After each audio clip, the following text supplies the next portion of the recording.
So here is a Physics 1 level analysis of one of the worst plane crash scenes in cinematic history. This is from a rather forgotten film called Airport 77. This film is the third in a series of 4 that was released by Universal Pictures in the 70s. And this was an entire franchise based on cheesy plane crashes. So for context, we have a bit of a heist situation right here, and this guy is trying to fly under the radar, but obviously that was a big mistake. Speaking of mistakes, here is the first big error in this scene. So in this scene, we see the plane's wing clip an oil rig tower while going at around 250 miles an hour.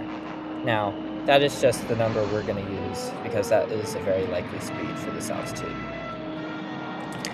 An oil rig mast of that size would likely weigh around 1.3 million kilograms, meaning its kinetic energy relative to the plane is around 8.4 billion joules, which, considering that the wings of airliners are only certified to withstand a frontal 45,000 joules of kinetic energy, makes this chance of being undamaged batshit insane. And we see the wingtip is completely fine, unscathed. And yet, it is somehow the engines that are having problems, even though they were not at all impacted. Okay, what? So that completely violates the basic principles of flight. So for a plane to fly, its wings have to generate lift. And they do this by splitting the areas of incoming air so that the air flowing above the wing is at a higher relative velocity than the air below the wing. So that means higher air pressure underneath the wing, which will push it up.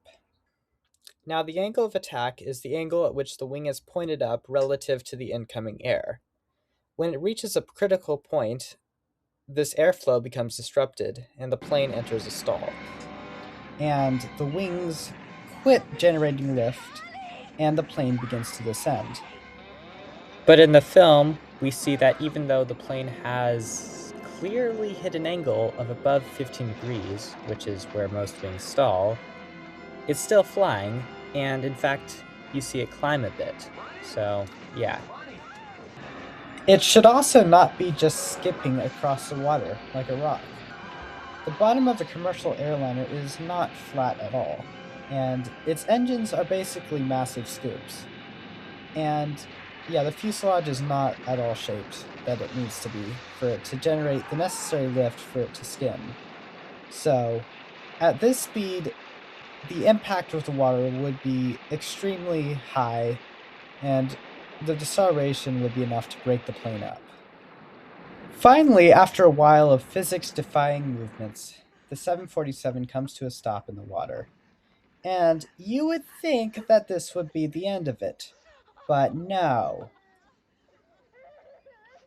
Here we see the plane begin to sink while it's still completely full of air, which, if you know anything about buoyancy, is completely impossible.